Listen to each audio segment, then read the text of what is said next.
हे आगळं आपल्याला भेट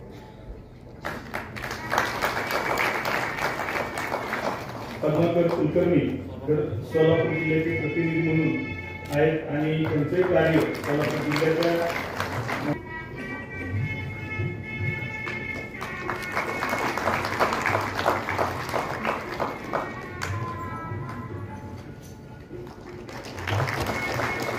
या मूर्ती प्रमुख आणि आमच्या शाखेचे संस्थापक अध्यक्ष या वर्षी 99 अखिल भारतीय संमेलन आणण्याची जबाबदारी त्यांनी घेतली आहे ते आदरणीय कुलकर्णी स्वागत.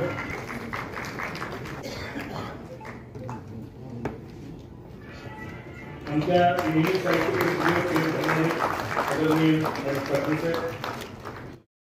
सातारी कंदीपेढ्याचा हार घालून आपण त्यांचा सत्कार करूया. जोरदार टाळ्या वाजवून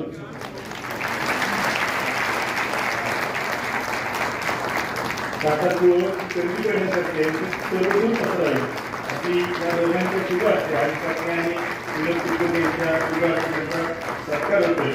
हा मनुष्य आनंद मनामध्ये ठेवून आपण थोडी वाटचाल केली जाऊया. आणि आजची संध्याकाळ आपल्याला एक वेगळा अनुभव म्हणजे सुबोध मी आजचे मुलाखतकार श्री हरीश पाटणे त्याचबरोबर करतो की सुप्रसिद्ध अभिनेते आणि सुबोध जावे यांची आपण प्रकट मुलाखत सुरू करावी. धन्यवाद. व्यासपीठावर उपस्थित असलेले मराठी रंगभूमी चित्रपट मालिकांमध्ये आपल्या अभिनयाने आणि दिग्दर्शनाने वेगळा ठसा उमटवणारे आणि या कलाकाराचा आज आपण जवळून सगळा आढावा घेणार आहोत. यासाठी उपस्थित असलेले आदरणीय सुबोधजी बावे त्यांच्या बरोबर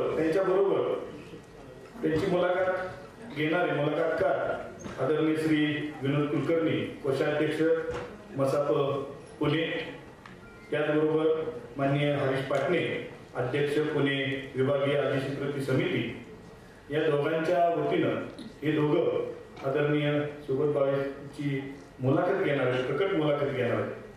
महाराष्ट्र साहित्य परिषद शाखा शाहपुरी आणि सातारा नगरपालिका सातारा यांच्या संयुक्त विद्यमाने गेली 14 वर्ष महाराष्ट्रातला पहिला मराठी भाषा पंधरवडा आपण साजरा करतोय. हे 14वं वर्ष आहे. खरं तर 14 वर्ष भरपूर आहेत असं नाही आणि ती कमी आहेत असे नाही, पण सलग हा आपण कार्यक्रम पार पाडतोय. बरेच वर्ष म्हणजे माझा एक 5 वर्षाचा कालावधी जर सोडला तर नगरपालिका कायम आपल्या बरोबर आहेत आणि हा मराठी भाषा पंधरवड्यामध्ये विविध उपक्रम आपण राबवत असतो. खूप चांगले कार्यक्रम आपण करत असतो. खरं तर शाहपुरी शाखा जी आहे ती 14 वर्षापूर्वी स्थापन झाली. साताऱ्यामध्ये साहित्यिक चळवळ तशी आपण म्हणूया की फारशी उरली नव्हती आणि त्याला उभारी देण्याचं काम शाहपुरी शाखेने विनोद कुलकर्णी सरांच्या अधिपत्याखाली सुरू केलं. मला सांगायला अतिशय आनंद वाटतो की सुरुवातीला आमचे बेडके सर नाही आहेत, त्यांनी या मराठी भाषा पंधरवड्याची कल्पना मांडली की 27 फेब्रुवारी कुसुमाग्रज यांचा जन्मदिवस आणि बिंदांची पुण्यस्मरण 14 मार्च याच्यामध्ये हा कार्यक्रम घ्यायचा आणि तो कार्यक्रम आपण सुरू केला. शाहपुरी शाखेचं वैशिष्ट्य असं आहे की या मराठी भाषा पंधरवड्या व्यतिरिक्त आपण शिवार साहित्य संमेलन की जे शेतकऱ्यांच्या बांधावर जाऊन आपण करतो, विभागीय साहित्य संमेलन, समीक्षा साहित्य संमेलन आणि विशेषतः सातारा साहित्य संमेलन एक वेगळा पॅटर्न आपण सातारामध्ये राबवला की या सातारा संमेलनामध्ये आपण काय केलं तर विविध व्यक्तींना संस्थांना मदत केली. त्याचप्रमाणे विज्ञान परिषद जी आहे त्यांनाही आपण मदत केली होती. असे अनेक उपक्रम आपण राबवतोय. विशेषतः मराठी भाषेला अभिजात दर्जा मिळावा म्हणून विनोद कुलकर्णी सरांच्या अधिपत्याखाली दिल्लीला मिलिंद जोशी, माननीय नामदार श्रीमंत छत्रपती शिवेंद्रसिंहराजे भोसले यांच्या अधिपत्याखाली दर्शन केली होती. 1 लाख पत्र आपल्या शाखेनं पंतप्रधानांना पाठवली होती आणि शासकीय स्तरावर सतत त्याचा पाठपुरावा केलेला होता. आपण मर्ड्याला म्हणजे आपल्याला माहिती आहे कविवर्य बासी मर्डेकर त्यांचं घर होतं आहे म्हणजे तर त्यांचा मुलगा जो राघव मर्डेकर त्यांनी आपल्याला ते घर दिलं आणि त्यांचंच नाव त्यांनी आपल्याला ते द्यायला सांगितलं होतं की तुम्हीच ते तुमच्या नावाने करून घ्या. सरांनी सांगितलं कुलकर्णी सरांनी की मर्डेकरांचं नाव त्याच्यावर आलं पाहिजे 7 बाराला, मग त्यांच्याच नावाने आपण ते ठेवलं. दिल्लीला ते असतात आणि त्याचं नूतनीकरण करून जवळपास 10 लाख इतका खर्च आपण त्याच्यासाठी केला. नुकतंच आपण रंगपूर जे गाव आहे तर वसंत कानेटकर यांचं जन्मगाव आहे, त्यांचा राहता वाडा आहे. तर त्या ठिकाणी शिवराजांच्या हस्ते नुकतंच आपण कानेटकरांच्या पुतळ्याचं अनावरण केलेलं आहे. महाराष्ट्र साहित्य परिषदेचे अष्टपैलू व्यक्तिमत्व असलेले आणि सगळ्यांना घेऊन चालणारे विनोदजी कुलकर्णी. दुसरा अष्टपैलू व्यक्तिमत्व म्हणजे ज्यांची आज मुलाखत होणार आहे, प्रेमवीर ते लोकमान्य टिळक असं अष्टपैलू व्यक्तिमत्व म्हणजे सुबोधजी भावे. आणि त्यांची मुलाखत घेणार आहेत ते हरिजी पाटणे, त्याच्यानंतर नारायण साहेब, व्यासपीठावरील सगळे मान्यवर, व्यासपीठासमोरील डॉक्टर राजेंद्र माने, चिटणीस साहेब आणि आपण सगळे रसिक सुटे. 14 वर्ष आपण मराठी भाषा पंधरवडा दिन साजरा करतो. आता नंदकुमार सावंतांनी सांगितलं की 1 लाख पत्र पाठवले. खरं आहे, 60 ते 70% वाटा साताऱ्याचा आहे मराठी भाषेला अभिजात भाषेचा दर्जा मिळवण्यासाठी. आम्हाला काही फार पत्र पाठवता आलं नाही. आम्ही 100च्या वर नाही, पण 80 पत्र आम्ही पाठवले त्यांच्याच बरोबर. विनोद कुलकर्णी जसे साहित्य परिषदेमध्ये आमच्याकडे आले तसं थोडंसं वातावरण अगदी सगळं बदलून गेलेलं आहे. म्हणजे सगळ्याला घेऊन जाणारा माणूस म्हणून त्यांचं नाव लौकिक आहे. मला आठवतं की याच हॉलमध्ये महाराष्ट्र साहित्य परिषदेचं विभागीय संमेलन झालं होतं. त्याला मी उपस्थित होतो आणि कवठेकर ते संमेलनाचे अध्यक्ष होते आणि प्रमोद शिंदे उद्घाटक होते. अतिशय सुंदर कार्यक्रम तिथं झाला होता. नंदकुमार सावंतांनी सांगितलं की मी लेखक नाही. खरं आहे, मी सुद्धा लेखक नाही, कवी नाही, काही नाही. पण गेली 45 वर्ष सोलापूर जिल्ह्यामध्ये साहित्य परिषदेचं मी काम करतोय. सतरंजी उचलण्यापासून दत्त साहित्य परिषदेचा अध्यक्ष असेल. सातारा शाहपुरी शाखेच्या मसापच्या शाहपुरी शाखेचे अध्यक्ष नंदकुमार सावंत. त्यानंतर आजचं मुख्य आकर्षण, मी अट्रॅक्शन म्हणत नाही कारण मराठी शक्यतो आपण मराठीमध्ये बोलूया, सुबोधजी भावे. भावे सर, मला हे सांगायचं आहे की आमची पिढी तुम्हाला सुबोधजी सर वगैरे म्हणते, पण सातारची जी 40वी पिढी आहे त्यांचे कालपासून व्हॉट्सअपवर मेसेजेस फिरतात पुण्यात असलेले. अरे उद्या सातारा सुबोध आहे, 4-4 वाजता जाऊया का? तर ते त्याचं ब्रेक तुम्ही घेतलेलं आहे ते. आणि त्यानंतर मसापचे कोषाध्यक्ष विनोदजी कुलकर्णी, नंतर हरीश पाटणे सर, अन्य पदाधिकारी आणि समोर बसलेले आमचे आम्ही पुस्तकप्रेमी समूहाचे डॉक्टर श्रोत्री, चिटणीस सर, माने सर. आज मला ते इथे बोलावलेलं आहे तर ते मगाशी उल्लेख झाला की आम्ही पुस्तकप्रेमी असा एक वेगळा ग्रुप साताऱ्यामध्ये व्हॉट्सअप ग्रुप आहे. आणि भावे साहेबांना मी सांगू इच्छितो की पुण्यामध्ये कल्पकतेने गोष्टी चालतात, पण ही गोष्ट साताऱ्यात आहे की पुण्यामध्ये नाहीये. तर गेल्या 2-3 वर्षापासून आमचा हा व्हॉट्सअप ग्रुप आहे. दररोज एका पुस्तकाचा परिचय होतो आणि त्या पुस्तकावर चर्चा होते. दुपारी 4 नंतर साहित्यावर चर्चा होते आणि केवळ साहित्य आणि साहित्याविषयक चर्चा. आमचे मतभेद होतात पण मतभेद होत नाही. आणि आमचे हेडमास्टर ते श्रोत्री सर ते बरोबर सगळ्यांना सांभाळून घेतात. मध्ये आमची 2 साहित्य संमेलनं झाली आणि त्याच्यामध्ये विनोदजी, त्यानंतर श्रोत्री सर आणि चिटणीस सरांचा मोठा सहभाग आहे. तर माझी सर्व सातारकरांना अशी विनंती आहे की आणखी अनेक कार्यक्रम मसापच्या शाहपुरी शाखेमार्फत आपण घेणार आहोत, तर त्याच्यात आपलं सहकार्य करावं. आपण या व्यासपीठावर शाहू कला मंदिराच्या या ऐतिहासिक अशा व्यासपीठावर अशोक नायगावकर काका यांची मुलाखत घेतली होती आणि प्रचंड गाजली. ज्यांना पाहून महाराष्ट्रातील गावागावातील 4 जोगी म्हणायच्या तुला पाहते रे. ज्यांना पाहून महाराष्ट्रातील गावागावातील 4 जोगी म्हणायच्या तुला पाहते रे. ज्यांनी उभा केला बालगंधर्व आणि मिळवली लोकमान्यता महाराष्ट्राच्या कानाकोपऱ्यात, जे झाले काशीनाथ घाणेकर आणि उभा केला समस्त मराठी रंगभूमीचा चरित्रपट, आणि ज्यांच्या सदाशिवाची काट्या तुम्हा आम्हा सर्वांच्याच काळजात घुसली, त्या हिंदी मराठी सर्वसृष्टीतील महान अभिलेख असलेल्या सुबोध भावेचे छत्रपती शिवाजी महाराजांच्या या साताऱ्यात भव्य स्वागत करूया. खरं तर ज्यांच्या दोन्ही गालांवर खळ्या पडतात त्या अजित साळुंखेंनी एवढं काही मगाशी सांगितलंय.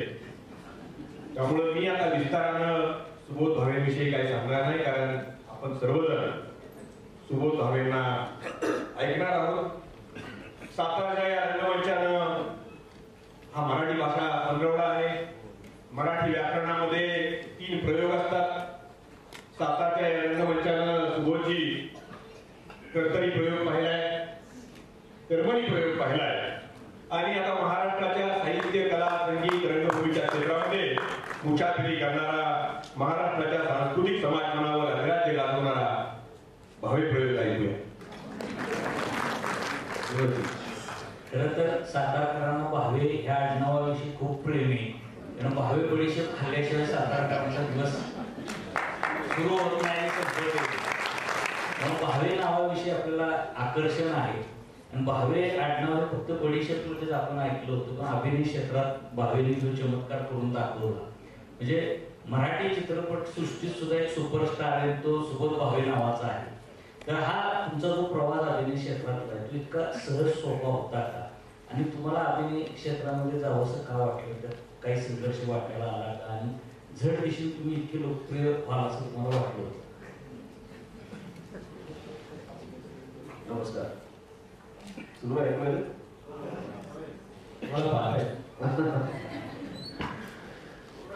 सगळ्यात पहिल्यांदा पुन्हा एकदा तुमच्या सगळ्यांचे मनापासून आभार व्यक्त करतो, सगळ्या सातारकरांचे आणि महाराष्ट्र साहित्य परिषदेच्या शाहूपुरी शाखेचे. 2 ते 3 व्यक्तींची नावं घेतो, कारण त्यांच्यामुळे आज मी आता इथे सातारा या कार्यक्रमाला आलोय. एक माझी खूप जवळची मैत्रीण आणि तिचा नवरा जयंत नाईक आणि सोनाली नाईक. सोनाली सातारचे, सोनाली एक अतिशय उत्तम आणि अतिशय दर्जेदार अभिनेत्री आहे. म्हणजे मी जेव्हा व्यावसायिक अभिनेता म्हणून कामही करायला सुरुवात केली नव्हती त्या काळात तिचं अभिनेत्री हे नाटक मी पाहिलं आणि त्याच्यानंतर ती आणि माझा खूप जवळचा मित्र लोकेश गुप्ते त्या नाटकात काम करायचे. आणि अशा सगळ्या नाटकांमुळे आपणही या क्षेत्रात काम करावं असं कुठेतरी मनामध्ये निर्माण झालं. आमचे खूप जवळचे मित्र माने सर, डॉक्टर माने तेही इथे आलेले आहेत. अभिराम भाषणकर, डॉक्टर माने, मी असं आमचं त्रिकूट बाबा आंब्यांना भेटायला त्यांच्या आनंदवनात गेलो होतं आणि आमचा आम्ही असू लाडके हा चित्रपट त्यांना आम्ही दाखवला होता आणि बाबांनी आमचे दोन्ही हात पकडून आमचं कौतुक केलं होतं. आज खूप वर्षानंतर माने सर भेटले आणि मानवमान या माझ्या चित्रपटाच्या टीममधला एक अत्यंत महत्त्वाचा घटक माझा प्रमुख सहाय्यक दिग्दर्शक अमित कोळी, तो देखील मला इथे दिसला पाहिजे. आणि स्वतः उत्तम दिग्दर्शक आहे, उत्तम टेक्निशियन आहे. अनेक चित्रपटांना तो सहाय्यक दिग्दर्शक म्हणून होता. त्यातल्या अनेक चित्रपटांमध्ये मी अभिनेता म्हणून काम करत होतो आणि मानवमानसाठी त्यांनी माझं प्रमुख सहाय्यक दिग्दर्शक म्हणून काम केलं. त्याचे स्वतःचे अनेक चित्रपट दिग्दर्शक म्हणून आहेत आणि एक सातारचा अत्यंत हरवणारे आणि उत्तम कलावंत अमितच्या रूपाने सातारच्या माणसांचं स्थान. सातारचे सुनील कुलकर्णी, मी जेव्हा थिएटर अकॅडमीमध्ये काम करत होतो तेव्हा सुनील कुलकर्णी सर आम्हाला थिएटर अकॅडमीचे पार होते आणि मला असं वाटतं अनेक लोकांचे सातारची जी अत्यंत प्रसिद्ध रंगभूमी आहे, तुषार पत्रे असतील, आमचं सयाजी असेल, या सगळ्यांना घडवणारे सुनील कुलकर्णी आमचेही शिक्षक होते.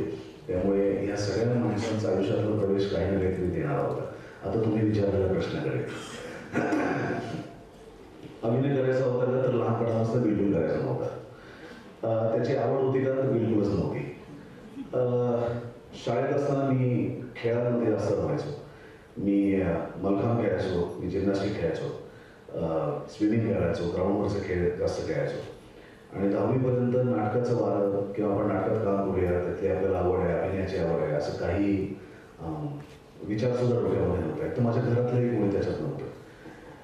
कॉलेजमध्ये गेल्यानंतर सिम्बॉसिसमध्ये ॲडमिशन घेतल्यानंतर पहिल्यांदा जेव्हा पुरुषोत्तम करंडक आंतरमहाविद्यालयीन एकांकिका स्पर्धा या स्पर्धेशी संबंध आला आणि त्याच्यात पहिल्यांदा मी काम केलं, अभिनय केला, तेव्हा मला असं वाटायला लागलं की ही काहीतरी गंमत आहे, ह्याच्यात काहीतरी एक छान आपल्याला याच्यात काहीतरी वेगळी ऊर्जा आपल्याला याच्यातून मिळते या कामातून. आणि पुढची 5 वर्ष पुरुषोत्तममध्ये काम करताना त्या नाटकाने, त्या अभिनयाने झपाटून टाकलं. कदाचित मला असं वाटत होतं की माझ्या त्या 10वी 12वी आणि आता आपल्याला आयुष्यात काय करायचं असेल, टप्पे असतात ना मुलांच्या आयुष्यातले, की काही मुलं खूप हुशार असतात, त्यांना पहिल्यापासून माहिती असेल त्यांना 10वी नंतर करायचं, 12 नंतर तमुक करायचं आणि मग ते तेच करतात. पण काही ढ मुलं असतात माझ्यासारखी ज्यांना कळतच नाही की आपल्याला नेमकं काय करायचं आयुष्यात आणि मग त्यांचं रोज करिअर बदलतं. तसं माझं त्या काळात रोज करिअर बदलायचं. कधी मला पोलीसमध्ये जायचं होतं, कधी मला MPSC करायचं होतं, कधी मला मार्केटिंग मॅनेजमेंटमध्ये काम करायचं होतं, कधी मला अजून काहीतरी करायचं होतं. पण ह्याच्यात अभिनय कुठेच करायचा नव्हता. पण बघा आता मी या क्षेत्रात आहे जिथे मी रोज वेगवेगळ्या भूमिका करतो. मला पोलीस पण होता येतं, मला चोर पण होता येतं, मला लोकमान्य टिळक पण होता येतं, मला बालगंधर्व पण होता येतं. म्हणजे ते जे कन्फ्युजन पिरियड होता आयुष्यातला तोच माझ्या अभिनयाला पूरक ठरला. आपल्याला काय करायचं हे कळत नसल्यामुळे रोज मला काहीतरी वेगळं करायचं असेल तर इथेही मी रोज काहीतरी वेगळं करतो. कदाचित तसंच काहीतरी बाळकडून मला त्या अस्वस्थतेच्या काळात मिळालं असेल. पण त्या नाटकाने खूप मजा केली. कॉलेजच्या काळात त्या स्पर्धांनी खूप आपलंसं केलं. नाटकाने गोडी लावली.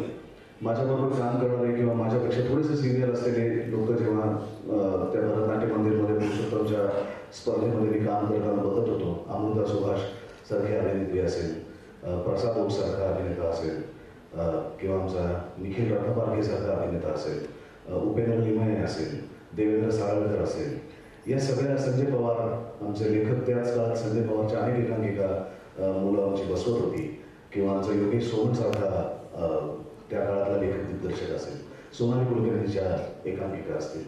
तर ह्या सगळ्यांची कामं बघताना असं वाटायचं की किती सुंदर कामं करतात ही माणसं आणि किती उत्तम पद्धतीने एखादी भूमिका आपल्यापर्यंत पोहोचवत आहेत.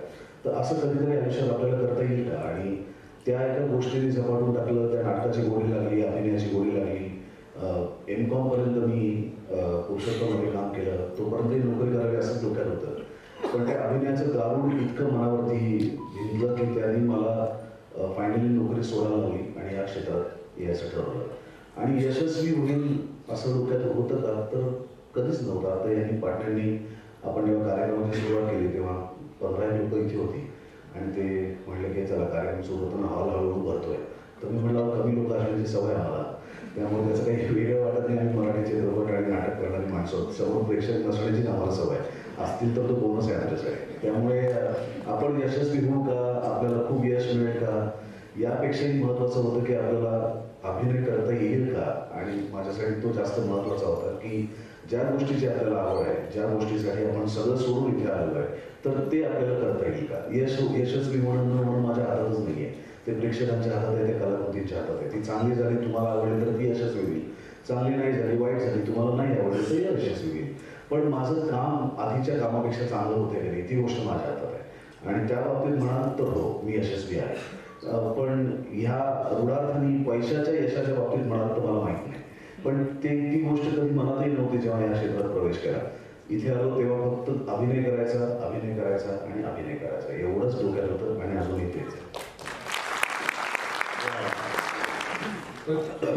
सुबोध भावे म्हटलं की बायोपिक असं एक समीकरण महाराष्ट्रामध्ये आता रूढ झालं. ह्या चरित्रपटाच्या प्रेमामध्ये तुम्ही कसं काय पडलं? मी नाही पडलो, ते पडले. मला असं वाटतं की माझ्या करिअरची सुरुवातच प्रभू श्री रामचंद्राच्या भूमिकेपासून झाली. म्हणजे 2000 मी मगाशी म्हटलं तसं 25 वर्ष झाली. तर माझं पहिलं काम व्यावसायिक अभिनेता म्हणून जे मी केलं ते झी मराठीच्या आधी अल्फा मराठी होतं, जेव्हा आपण नाही सिरियल लागत होती त्या काळात. आणि त्या अल्फा मराठीवरती गीत रामायण नावाची मालिका लागायची. म्हणजे गीत रामायणमधली गाणी आणि त्या गाण्यांच्या मधल्या म्युझिक बिझनेसमध्ये त्या काव्याशी संबंधित दृश्य आपल्या समोर दिसायची. तर त्याच्यात मी प्रभू श्री रामचंद्र पहिल्यांदा केला. आणि ते झाल्या पेशवाई नावाची एक मालिका लागायची. स्मिता तळवलकर त्याच्या निर्मात्या होत्या, संजय सुरकर डिरेक्टर होते. त्याच्यात मी पहिल्या बाजीरावाची भूमिका केली. माझं करिअरची सुरुवात आता सांगायला हरकत नाही, ज्या चित्रपटाने होणार होती, जो चित्रपट कधीच आला नाही किंवा तो कधीच झाला नाही, पण त्या चित्रपटामुळे माझी संजय सुरकरांची ओळख झाली. म्हणजे बघा कसं नशीब असतं एखाद्या माणसाचं. माझं नशीब कसं आहे की आय एम ब्लेस्ड असं मी म्हणतो की खरोखर या सगळ्या लोकांचा माझ्यावरती आशीर्वाद आहे. माझ्या आयुष्यातली माझी पहिली भूमिका व्यावसायिक अभिनेता म्हणून जी लिहिली होती विजय तेंडुलकरांनी. आणि तेंडुलकरांनी माझ्या त्या सिनेमातलं माझं कास्टिंग तेंडुलकरांनी केलं होतं. त्यांनी सांगितलं होतं दिग्दर्शकाला आणि निर्मात्याला की हा चित्रपट आणि या चित्रपटात काम करणारा हा माझा नट, ही भूमिका हाच करणार. कारण तेव्हा मी कॉलेजमध्ये जरी असलो तरी सुद्धा प्रायोगिक नाटक करत होतो आणि त्याच्यात तेंडुलकरांची काही नाटकं देखील मी केली होती. त्यामुळे ते मला ओळखत होते, माझं काम त्यांनी पाहिलं होतं. तर ती भूमिका कुठली होती? ती होती जगद्गुरु संत तुकाराम महाराजांची. आणि तो चित्रपट झाला नाही, नाहीतर माझ्या आयुष्यातली पहिली भूमिका संत तुकाराम महाराजांची असती. पण त्या भूमिकेने सुरुवात झाली. त्याच्यानंतर प्रभू श्री रामचंद्र आले, मग पहिला बाजीराव आला, त्याच्यानंतर निवृत्तीनाथ आले. निवृत्तीनाथानंतर महात्मा बसवेश्वर त्यांची भूमिका मी केली. महात्मा बसवेश्वरानंतर मग बालगंधर्व आले, संतवाणी झाली. महात्मा बसवेश्वरानंतर बालगंधर्व आले, लोकमान्य टिळक आले, काशीनाथ घाणेकर आले, छत्रपती शिवाजी महाराज आले आणि संत तुकाराम महाराज देखील आले. कारण आत्ताच मी हिंदी चित्रपट केला संत तुकाराम महाराजांवरती. बघायला आवडेल त्यांची तुमची ताकद महाराष्ट्राच्या तमाम जनतेला, प्रेक्षकांना, दर्शकांना सर्वांना ही भूमिका बघायला खूप आवडेल. छत्रपती शिवाजी महाराज की जय, छत्रपती संभाजी महाराज की जय, जय भवानी, जय शिवाजी, जय शिवाजी, जय भवानी. गावामधला एक संवाद आहे जो सकाळी देऊन टाक. हाथी घोड़े तो फौज तो तेरी भारी है, पर जंजीरों में जकड़ा राजा मेरा अब भी सबसे भारी है. नक्कीच. आणि आपण खूप महाराष्ट्रातली मंडळी, आपल्याकडे एक म्हण आहे मराठीमध्ये, जिथे पिकतं ना तिथे विकत नाही. दुर्दैवाने इतकं विचारांचं सोनं या महाराष्ट्रात पिकलंय, पण ते महाराष्ट्रात पिकलंय ना म्हणून तिथे ते विकतात नाही. हा आपला लोचा झालाय, केमिकल लोचा महाराष्ट्रातल्या लोकांचा. वास्तव म्हणजे संत ज्ञानेश्वरांपासून ते डॉक्टर बाबासाहेब आंबेडकरांपर्यंत मी ही नावं मुद्दामून घेतोय. आत्ताच्या पिढीतही अनेक मंडळी आहेत जी स्वतःच्या कार्यकर्तृत्वाने त्यांनी आपलं राज्याचं आणि देशाचं नाव केलंय. पण इतकी मंडळी एकाच राज्यात एकाच भूमीत येण्याची कदाचित ही एकच भूमी असेल, पण याची किंमत नाही आपल्याला. जसं आपल्याला आपल्या भाषेची किंमत नाही, तसंच आपल्या भाषेमध्ये निर्माण झालेल्या या कुठल्याच माणसांची, गोष्टींची आपल्याला किंमत नाही. आपल्याला मराठीची किंमत नाही, आपल्याला मराठीची लाज वाटते. म्हणून आपल्याला 10 वेळा सांगायला लागतं. म्हणून मगाशी नानांनी सांगितलं की परप्रांतीयाशी सुद्धा मराठीत बोला. का सांगायला लागतं? आज तुम्ही नागपूरला, मी कोल्हापूरला मध्ये गेलो तर रिक्षावाला माझी हिंदीत बोलायला लागला. मला कळलं मी कोल्हापूरमध्ये का बिहारमध्ये. आज आपण पटकन कोणाशी हिंदीत बोलायला लागतो. भाषेला कुठलाच विरोध नाही. भारतात सुदैवाने इतकं सुंदर देश आहे आपला की इतक्या वैविध्यपूर्ण भाषा आहेत, संस्कृती आहे, खाणं आहे, राहणं आहे. पण हे सगळं आपण एन्जॉय करण्याआधी आपली भाषा तर आपण एन्जॉय करूया, तिचा तर सन्मान घेऊया. मग हिंदी शिकूया, तमिळ शिकूया, बंगाली शिकूया, अजून खूप काही शिकूया. पण किमान आपल्या राज्यात तरी आपण मराठी बोलूया. बरोबर. तुम्हाला गुजरातमध्ये गेल्यानंतर कोणी सांगणार नाही की मराठी बोला. तुम्हाला इथेच सांगणार आहे. तुम्ही जर आता मराठी बोलला नाहीत ना तर काही दिवसांनी ती माकडाची शेपटी गळाली ना त्याचा उपयोग न झाल्यामुळे तशी भाषा सुद्धा घडून नाही. आणि काही दिवसांनी माणसाची बुद्धीही घडून राहील, कारण त्याचाही वापर आजकाल कमी करायला लागला. त्यामुळे या गोष्टींचा वापर केला पाहिजे. भाषा ही वापराने वाढते, ती पोचते. त्यामुळे जितका आपण त्याचा वापर करू, आणि हे प्रमाण भाषा, बोली भाषा या फालतू वादात पडू नका. मराठी बोला, जे येतं त्या पद्धतीने मराठी बोला. ज्यांना त्याच्यात वाद घालायचे, त्याच्यात त्यांना परिसंवाद करायचे, त्यांना करू दे. तुम्ही मराठी बोला. भविष्यात आता EIचा धोका आहे आणि बॉलिवूडमध्ये तर त्याच्यावर आंदोलनं वगैरे अशी सुरू झालेली आहेत. तुम्ही एका मालिकेमध्ये थोडा EIचा प्रयोग केला आणि AI आल्यानंतर आता तुम्ही बालगंधर्व वाचली, पुस्तकं मागवली, पुस्तकं वाचली. EIला मागितली बालगंधर्वची 2 स्क्रिप्ट देतात, ते लगेच अशी परिस्थिती झाली. त्याकडे तुम्ही कसं बघता? AI येणार आहे आणि आला तर त्याचा काय परिणाम होईल ना, कलाकार म्हणून तुम्हाला काय आव्हान असते? AI म्हणजे कॉपी पेस्ट आहे. AI स्वतः काही जनरेट करत नाही. तो समाज माध्यमांवरती किंवा त्याला जिथनं शोधायचं आहे ते त्याची शोधण्याची जी ठिकाण आहे तिथे त्याच्याबद्दल जे जे लिहिलं गेलं आहे, जे जे सांगितलं गेलं आहे ते पटकन तुम्हाला एका सेकंदात तुमच्यासमोर आणतो. त्याच्यात AI ही फक्त माहिती आहे, AI ज्ञान नाही. आणि जेव्हा तुम्हाला ज्ञान हवंय ना तेव्हा तुम्हाला स्वतःला घासावी लागते, तेव्हाच तुम्हाला ज्ञान मिळतं. एखादा शब्द, एखादं वाक्य हे जे लेखक कॉइन करू शकतो ना किंवा निर्माण करू शकतो ते AI ने करू शकतो. हे तो शेक्सपियर सारखं लिहून दे म्हणल्यानंतर तो तशा प्रकारचे शब्द शोधेल आणि शेक्सपियर सारखं लिहून देईल, पण तो स्वतः शेक्सपियर नाही होऊ शकत. लागले आमास वागे बोलतो मराठी असं सुरेश भटांचं जर काव्य AI ने लिहू शकतात, ते भटच लिहू शकतात. त्यामुळे AI हे कॉपी पेस्ट आहे. आणि दुसरी गोष्ट काय माहिती गंमत, मला काय असं वाटतं की माणूस म्हणून आपण खूप प्रयत्न करत आहोत आयुष्यभर की आपल्याला चांगलं बनायचंय, आपल्याला परिपूर्ण बनायचंय, आपल्याला स्वयंपूर्ण बनायचंय. आपण बनत नाही हा भाग वेगळा, पण आपला प्रयत्न त्या दिशेने असतो. आणि आपण बनत नाही, आपण बनू शकत नाही, हीच माणसामधली कमतरता असली तरी हाच माणसाचा सगळ्यात मोठा गुण आहे. कारण त्यामुळे आपली वाटचाल थांबत नाही. पण एआयचं काय ना, एआय इतका परफेक्ट आहे की तो सगळं तुम्हाला परफेक्ट देईल आणि त्याच्यामुळे त्याच्यातल्या चुकण्याच्या शक्यताच निघून जातील. एखादा कलाकार जेव्हा रंगभूमीवरती काम करतो किंवा गाण्याची मैफिल करतो, तर इथलं प्रयोग संपल्यानंतर तो काय म्हणतो, आजचा प्रयोग नाही झाला. किंवा प्रेक्षक काय म्हणतात, आज प्रयोग नाही झाला नाही किंवा आज गाणं नाही झालं.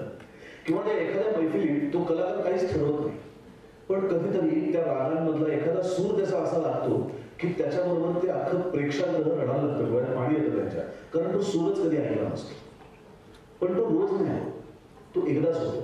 आणि त्या एका क्षणासाठी त्या कलाकाराची मेहनत चालू असते किंवा आपली त्या एका क्षणासाठी मेहनत चालू असते. पण हे जर याने केलं ना, तर रोज नाही लोकांच्या डोळ्यात आणि गायकाच्या डोळ्यात पाणी येणार. तर ते खूप आर्टिफिशियल आणि खूप प्लास्टिक व्हायला लागेल. त्याच्यातली ती चुकण्याची शक्यता ज्या क्षणी निघून जाईल ना, त्या क्षणी त्याच्यातलं माणूस पण निघून जाईल. आणि ते माणूस पण म्हणूनच गंमत आहे की आपण खूप प्रयत्न करतो तरी पण आपण चुकतो, तरी पण काहीतरी आपल्याकडनं राहतं आणि ते परत पूर्ण करण्यासाठी आपण पुन्हा मेहनत घेतो. ती पुन्हा मेहनत, पुन्हा परिपूर्ण, पुन्हा अपूर्ण, पुन्हा पूर्णत्वाकडे आपला लढा, प्रवास, ही जी आपली ताकद, ही जी आपली ओळख, ही जी आपलं माणूस पण आहे ना, हे एआय मध्ये नाहीये. तो सगळं तुम्हाला एकसारखं देणार. एआयने जर मुलं जन्माला घातली ती सुद्धा एकसारखी असतील. तुम्हाला सांगायला लागेल की नाही बाबा ही इकडची आहे, ती तिकडची आहे, तो त्यातलं काहीतरी वेगळं पण. पण आपण घातलेलं बघा, इतकी लोक पृथ्वीवरती, भारतातच आता 144 कोटी झाले आणि पृथ्वीवरती तर अजून कितीतरी असतील, 200 कोटी वगैरे असतील, जास्त असतील. नाही, चायनाची 143 आहे, 250 इथेच झाली. आणि तरी 300-350 कोटी लोक तर असतील पृथ्वी तलावरती. अशा 300-350 कोटी लोकांमधली असं म्हणतात की 7 लोक सारखे असतात. खरं कोण माहिती कोणी बघितलं नाही, पण 7 लोक अशी जरी सारखी धरली आणि त्या 350 कोटीला 7ने जरी भागलं तरी सुद्धा काही कोटी लोक इतकी वेगळी बनवायची, नाक डोळ्यांसकट, चेहऱ्यासकट, म्हणजे किती कमालीची गोष्ट निसर्गाची. पण हे जमणार आहे काय? आता तुम्ही यायचे फोटो बघा, आजकाल तुम्ही पेपरवाला सुद्धा यायचे फोटो वापरता, ते सगळे सारखे एकाच फॅमिलीतले वाटतात. त्यामुळे ते जे माणसातलं अपूर्णपणातली गंमत आहे ना, ती एआय मध्ये नाही आहे. त्यामुळे एआय पूरक म्हणून ऑफकोर्स वापरला पाहिजे, जिथे त्याचा उपयोग आहे तिथे त्याचा उपयोग केलाच पाहिजे. पण पूर्णपणे आपण एआय वरती अवलंबून अशी परिस्थिती आपण येऊ देता कामा नये, नाहीतर माणूस पण आपल्याला नष्ट होईल. आमच्या डोक्याची मंडळी होते अनुभव भावे असं म्हणाले, आणि तुमच्या दुर्दैवानं तुमची मुलाखत घेणारे 2 पेपरवाले मला कोणाचे नावच घ्यायचं नाही. मी असं म्हणेन मला विनोद कुलकर्णींची भूमिका करायला तुला पुण्यनगरीमध्ये किंवा भेटलं तरी मला नाही. असं काही मी तुम्हाला म्हटलं तसं मी खरोखर असं बायोपिक करायचा किंवा आता या माणसाचं चरित्र करायचं म्हणून खरंच काम नाही करत. कारण माझ्या 100 चित्रपटांपैकी 9 चित्रपट आहेत जे ऐतिहासिक किंवा पौराणिक व्यक्तिरेखांवरती आधारित आहेत. त्या तिघांचं ते सगळ्यात श्रेय आहे की त्याच्यामुळे 1.5 वर्षाच्या 2 वर्षाच्या मुलालाही असं वाटलं की हे छंद हे माझं गाणं आहे, जे खरं तर 60 वर्षापूर्वीचं गाणं आहे. पण ते त्यालाही असं वाटलं. कित्येक लहान मुलं त्यांच्या आई वडील मला सांगायचे की आमची मुलं संध्याकाळी खिडकीत बसतात आणि मनमंदिरा गातात. का? तर त्यांना असं वाटतं की मनमंदिरा गायल्यानंतर काजवे येतील. तर हा विश्वास त्यांना वाटण्याचं कारण ते गोष्ट तशा प्रकारची लिहिली गेली होती म्हणून प्रकाशभाई कपाडिया आणि त्या प्रकारचं संगीत दिलं म्हणून अभिषेकी बुवा आणि शंकर महादेवन. या तिघांमुळे तो चित्रपट लहान मुलांपर्यंत किंवा समाजातल्या कुठल्याही घटकापर्यंत पोहोचला आणि तो चित्रपट त्याला आपला वाटला. कारण तो शास्त्रीय संगीत किती भारी हे दाखवण्याचा चित्रपट नव्हता. ती एक गोष्ट होती, दोन माणसांची गोष्ट होती, एक खानसाहेब पंडितची आणि त्यांच्यातल्या वैराची गोष्ट होती, त्यागाची गोष्ट होती, प्रेमाची गोष्ट होती, सुडाची गोष्ट होती. आणि गोष्ट ऐकायला माणसाला कायच आवडते. तुम्ही जर चांगली गोष्ट त्याला ऐकवली तर ती त्याला का नाही आवडणार. आणि कट्यार ही एक चांगली गोष्ट होती, जी गोष्ट मला नाटक करतानाच आवडली होती. आणि मला असं वाटलं की याच्यात नाटकापेक्षा सुद्धा सिनेमा जास्त दिसू शकतो. त्यामुळे नाटक बसवतानाच मी त्यातल्या सिनेमाचा विचार करत होतो, जो पूर्ण झाला. आणि आज जर तुम्ही राहुल आणि महेशचे कार्यक्रम बघितले तर तुमच्या लक्षात येईल की त्यांचा जो प्रेक्षक वर्ग आहे तो सगळा तरुण प्रेक्षक वर्ग आहे आणि तो सगळा शास्त्रीय संगीताचा आहे. त्यामुळे माझी जी एक काही देण होती त्या शास्त्रीय संगीताला किंवा नाट्य संगीताला ती कट्यारच्या निमित्ताने पूर्ण झाली असं मला वाटतं. छत्रपती शिवाजी महाराज त्यांचा उल्लेख केला. छावा प्रचंड गाजतोय हिंदीमध्ये. तुम्हाला असं वाटतंय का की आपणही कधीतरी छत्रपती संभाजी महाराज काशीनाथच्या निमित्ताने थोडं का विनंती ते थोडंसं झालं होतं. अर्थातच संभाजी महाराजांची भूमिका मी म्हणजे छावा बघितल्यानंतर जी अवस्था होते तीच अवस्था विश्वास पाटलांचं संभाजी महाराजांवरचं कादंबरी आहे. तर ती कादंबरी जेव्हा मी वाचली तेव्हा मला आठवतं मी कित्येक दिवस मी झोपू शकलो नव्हतो. म्हणजे एखाद्या व्यक्तीची तत्वनिष्ठा, त्याची स्वतःच्या विचारांवरची निष्ठा, त्याची आपल्या राज्यावरची निष्ठा, त्याची आपल्या पित्यावरची निष्ठा ही इतकी असीम आहे की कितीही मरण यातना जे आपण फक्त शब्द वापरतो आणि जी व्यक्ती ती प्रत्यक्ष भोगते इतक्या सोसून सुद्धा तो स्वतःच्या विचारांपासून कणमात्र ढळला नाही असा आमचा राजा छत्रपती संभाजी महाराज. तर ते वाचल्यापासून मला माहिती नाही तुमच्यातल्या किती लोकांनी विश्वास पाटलांची संभाजी महाराजांची कादंबरी वाचली की नाही, पण नसेल वाचली तर जरूर वाचा. अनेक लोकांनी अनेक वेगवेगळ्या पद्धतीने त्यांच्यावरती चरित्र लिहिलं आहे, विश्वास पाटलांनी लिहिले. पण ती कादंबरी वाचून मी झोपू शकलो नव्हतो. मी 10 दिवस मला झोपच येत नव्हती. मी झोपल्यानंतर मला सतत ते महाराजांचे शेवटच्या काळातले दृश्य दिसायचे. आणि त्याच्यात एक फार सुंदर असा सीन विश्वास पाटलांनी लिहिलेला आहे की महाराजांना मारण्याआधी आदल्या दिवशी कोठडीत शिवाजी महाराज येतात आणि संभाजी महाराज आणि शिवाजी महाराज मधला बाप आणि मुलाचा सीन लिहिला आहे पाटलांनी. आणि तो अक्षरशः डोळ्यात तुम्ही रडायलाच लागता ते वाचल्यानंतर. तर वयाच्या किती वर्षाचे असतील महाराज? 35 वर्षाचे असतील, 32 वर्षाचे असतील. तर वयाच्या 32मध्ये आज आपण महाराष्ट्रात किंवा आजूबाजूला घडणाऱ्या घटना बघतो की वयाच्या 32ली मुलं नशेच्या आहारी जात आहेत. त्या पुण्यातल्या स्वारगेटमधली घटना तर आपण सगळ्यांनी बघितली. अशा या भूमीमध्ये एक व्यक्ती अशी जन्माला येते की जी टोकापर्यंत जाते पण स्वतःचं ध्येय आणि निष्ठा बदलत नाही. तर आपण फक्त गप्पा मारतो. इथे आज एका ठिकाणी असलेली माणसं उद्या दुसऱ्या ठिकाणी आपल्याला दिसतात. पण एक व्यक्ती या सगळ्या त्रासातनं सुद्धा स्वतःच्या निष्ठेला, स्वतःच्या धर्मनिष्ठेला, स्वतःच्या स्वराज्याला एक तसुवर सुद्धा अंतर देत नाही. आणि हा केवढा असीम आणि केवढा प्रचंड मोठा त्याग आहे छत्रपती संभाजी महाराजांचा. आणि ती भूमिका का मी करायला आवडणार म्हणजे ती भूमिका असं खरं तर मी बांधणार नाही. मला असं वाटतं की तुमच्याकडे बसलेले कितीतरी लोकांनी जे शाळेत गेले, अर्धत गेले असं मी समजतो, जे शाळेत गेलेले आहेत त्या प्रत्येकाने आयुष्यात कधी ना कधीतरी छत्रपती संभाजी महाराज किंवा शिवाजी महाराज केलेलेच असतील. कारण शाळेत ऑफ पिरियडला जेव्हा कुठल्याही तुमच्या त्या तासाचा शिक्षक येत नाही तेव्हा जो माणूस नकला करतो किंवा कुठल्याही एखाद्या मुलाला बघून तुमच्या मास्तर सांगतात हे चालेल ये आणि तिच्या डायलॉग म्हणून दाखव. तसं आम्ही सुद्धा शाळेत केलं की आम्ही सुद्धा शाळेत असताना खाकी चड्डी आणि पांढऱ्या शर्टमध्ये ती 12 इंची पट्टी पोचून ताट छाती करून छत्रपती शिवाजी महाराजांचे डायलॉग म्हणून दाखवले. त्यामुळे आपल्या रक्तातच आहे. आपला DNA जर तपासला महाराष्ट्रीय लोकांचा किंवा भारतीय लोकांचा तर तुमच्या DNA मध्ये काही काही नावं आहेतच. त्याच्यात राम आहेत, कृष्ण आहेत, महाराणा प्रताप आहेत, छत्रपती शिवाजी महाराज आहेत, छत्रपती संभाजी महाराज आहेत, विवेकानंद आहेत. ही माणसं तुमच्या DNA मध्ये आहेतच आहेत. तुम्ही त्यांना आपल्यापासून टाळूच शकत नाही. कारण ह्या माणसांमुळे तर आपण एकत्र आहोत, घडलोय आणि त्याच पद्धतीने स्वातंत्र्यानंतरच्या काळात डॉक्टर बाबासाहेब आंबेडकर असतील, ही सगळी मंडळी आपल्या डीएनएची मंडळी आहेत. त्यांना आपण आपल्यापासून बाजूला नाही काढू शकत. त्यामुळे छत्रपती संभाजी महाराज जर मी केले तर मी त्यांची भूमिका म्हणून नाही करणार. जसं आपण पंढरपूरला गेल्यानंतर तो केवळ आता एक अभिनेता आहे म्हणून तो पटकन एखादं त्या भगवंताच्या अंगावरचं एखादं वस्त्र काढतो आणि आपल्याला देतो ना प्रसाद म्हणून, तर तशी ती भूमिका माझ्यासाठी प्रसाद म्हणून असेल आणि ती मी प्रसाद म्हणूनच स्वीकारेन.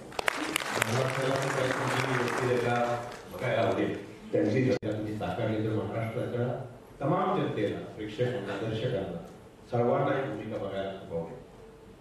छत्रपती शिवाजी महाराज की जय, छत्रपती संभाजी महाराज की जय, जय भवानी, जय शिवाजी, जय शिवाजी, जय भवानी. गावामधला एक संवाद आहे जो सकाळी देऊन टाक. हाथी घोड़े तो फौज तो तेरी भारी है, पर जंजीरों में जकड़ा राजा मेरा अब भी सबसे भारी है. नक्कीच. आणि आपण खूप महाराष्ट्रातली मंडळी, आपल्याकडे एक म्हण आहे मराठीमध्ये, जिथे पिकतं ना तिथे विकत नाही. दुर्दैवाने इतकं विचारांचं सोनं या महाराष्ट्रात पिकलंय, पण ते महाराष्ट्रात पिकलंय ना म्हणून तिथे ते विकतात नाही. हा आपला लोचा झाला आहे, केमिकल लोचा महाराष्ट्रातल्या लोकांचा वागतो. म्हणजे संत ज्ञानेश्वरांपासून ते डॉक्टर बाबासाहेब आंबेडकरांपर्यंत मी ही नावं मुद्दामून घेतोय. आत्ताच्या पिढीतही अनेक मंडळी आहेत जी स्वतःच्या कार्यकर्तृत्वाने त्यांनी आपलं राज्याचं आणि देशाचं नाव केलंय. पण इतकी मंडळी एकाच राज्यात एकाच भूमीत येण्याची कदाचित ही एकच भूमी असेल, पण याची किंमत नाही आपल्याला. जसं आपल्याला आपल्या भाषेची किंमत नाही, तसंच आपल्या भाषेमध्ये निर्माण झालेल्या या कुठल्याच माणसांची, गोष्टींची आपल्याला किंमत नाही. आपल्याला मराठीची किंमत नाही, आपल्याला मराठीची लाज वाटते. म्हणून आपल्याला 10 वेळा सांगायला लागतं. म्हणून मगाशी नानांनी सांगितलं की परप्रांतीयाशी सुद्धा मराठीत बोला. का सांगायला लागतं? आज तुम्ही नागपूरला, मी कोल्हापूरला मध्ये गेलो तर रिक्षावाला माझी हिंदीत बोलायला लागला. मला कळलं मी कोल्हापूरमध्ये का बिहारमध्ये. आज आपण पटकन कोणाशी हिंदीत बोलायला लागतो. भाषेला कुठलाच विरोध नाही. भारतात सुदैवाने इतकं सुंदर देश आहे आपला की इतक्या वैविध्यपूर्ण भाषा आहे, संस्कृती आहे, खाणं आहे, राहणं आहे. पण हे सगळं आपण एन्जॉय करण्याआधी आपली भाषा तर आपण एन्जॉय करूया, तिचा तर सन्मान घेऊया. मग हिंदी शिकूया, तमिळ शिकूया, बंगाली शिकूया, अजून खूप काही शिकूया. पण किमान आपल्या राज्यात तरी आपण मराठी बोलूया. बरोबर. तुम्हाला गुजरातमध्ये गेल्यानंतर तुम्ही सांगणार नाही की मराठी बोला. तुम्हाला इथेच सांगणार आहे. तुम्ही जर आता मराठी बोलला नाहीत ना तर काही दिवसांनी ती माकडाची शेपटी गळाली ना त्याचा उपयोग न झाल्यामुळे तशी ही भाषा सुद्धा घडून नये. आणि काही दिवसांनी माणसाची बुद्धीही घडून राहील, कारण त्याचाही वापर आजकाल कमी करायला लागला. त्यामुळे या गोष्टींचा वापर केला पाहिजे. भाषा ही वापराने वाढते, ती पोचते. त्यामुळे जितका आपण त्याचा वापर करू, आणि हे प्रमाण भाषा, बोली भाषा या फालतू वादात पडू नका. मराठी बोला, जे येतं त्या पद्धतीने मराठी बोला. ज्यांना त्याच्यात वाद घालायचे, त्याच्यात त्यांना परिसंवाद करायचे, त्यांना करू दे. तुम्ही मराठी बोला. नटसम्राटचं स्वागत असेल ते आता माझा पाठ नाही, कारण मी म्हटलं तसं माझं शॉर्ट टर्म मेमरी आहे. पण मी असेल तर मी नक्की म्हणून दाखवायला आवडेल. मी चेक करू. एक मिनिट. हे आम्हाला ऐकायचं. हुशार आहात तुम्ही, म्हणूनच पत्र झाला. आभारी आहे. आमच्या बंधूंवर कल्पना आहे सांभाळ.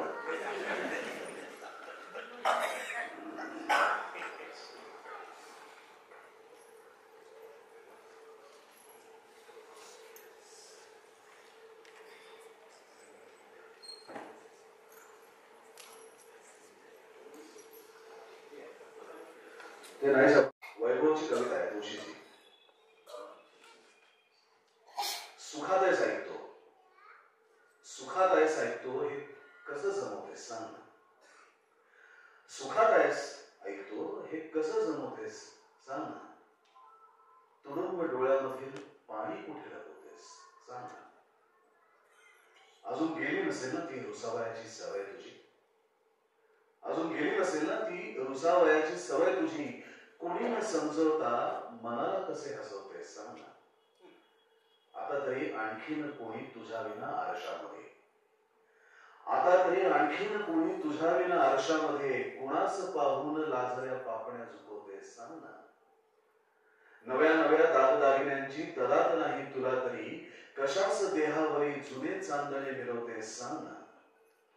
मध्येच दचकून जाग येता तुटे तुझी निग्रही निशा, मध्येच दचकून जाग येता तुटे तुझी निग्रही निशा. अशा क्षणी एक संधशी तू किती उसवतेस सांग ना. खरोखर जर तुला तहाचा नसेल संदेश द्यायचा, खरोखरी जर तुला तहाचा नसेल संदेश द्यायचा, धुकेजलेल्या दिशांवरी नाव का गिरवतेस सांग ना. खड्या पहाऱ्यापरी असा भूतकाळ नेमून ठेवला, खड्या पहाऱ्यापरी असा भूतकाळ नेमून ठेवला. स्वतःच माझ्या विना जगाया कधी शिकवते सांग ना, सांग ना. सुबोध भावेंची मुलाखत किती घेतली तरी संपोच नाही असं वाटेल. पण त्यांच्या 25 वर्षाच्या कारकिर्दीला पुन्हा एकदा आपण सातारकरांनी सलाम करूया.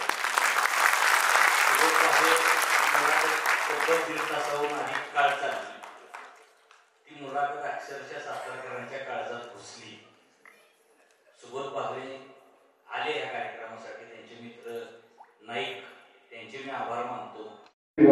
अशा या पावसात वादळ वाऱ्यात कुठे लाडक्या जातो सभा, आभाळ गरजते बिजली नाचते नदीच्या डोहात कालिया काळा. शपथ गळ्याची नको रे नको रे बाहेर जाऊस लाडक्या बाळा. कुणी घर देता का घर, कुणी घर देता का घर, एका तुफानाला कुणी घर देता का घर. एक तुफान भिंती वाचून, छपरा वाचून, माणसाच्या माय वाचून, देवाच्या दया वाचून जंगला जंगलात गिरतय. जेथून कोणी उठवणार नाही अशी जागा ढूंढतय. कोणी घर देता का घर. खरं सांगतो भावांनो, तुफान आता थकून गेलाय. खरं सांगतो बाबांनो, तुफान आता थकून गेलाय. झाडा झुडपात, डोंगर दऱ्यात अर्ध अधिक तुटून गेलाय. समुद्राच्या लाटांवरती, वडव्याच्या झाडावरती झेप सुंजा खेळून घेऊन तुफान आता खचलंय. जळके तुटके पंख पालवीत खुरडत खुरडत उडतंय. आणि पुढचं वाक्य म्हणजे कुसुमाग्रजांना सॅल्यूट आहे. खरं सांगतो बाबांनो, तुफानाला तुफानपणच मिळत आहे. कुणी घर देतं का घर, कुणी घर देतं का घर. तुफानाला मान नको, राजवाड्याचा सेट नको, पदवी नको, हार नको, थैलीमधली भेट नको. एक हवं लहान घर पंख मिटून पडण्यासाठी, एक हवी आराम खुर्ची तुफानाला बसण्यासाठी. आणि विसरू नका बाबांनो, एक तुळशी वृंदावन आलं मागच्या अंगणात सरकारसाठी. कुणी घर देतं का घर.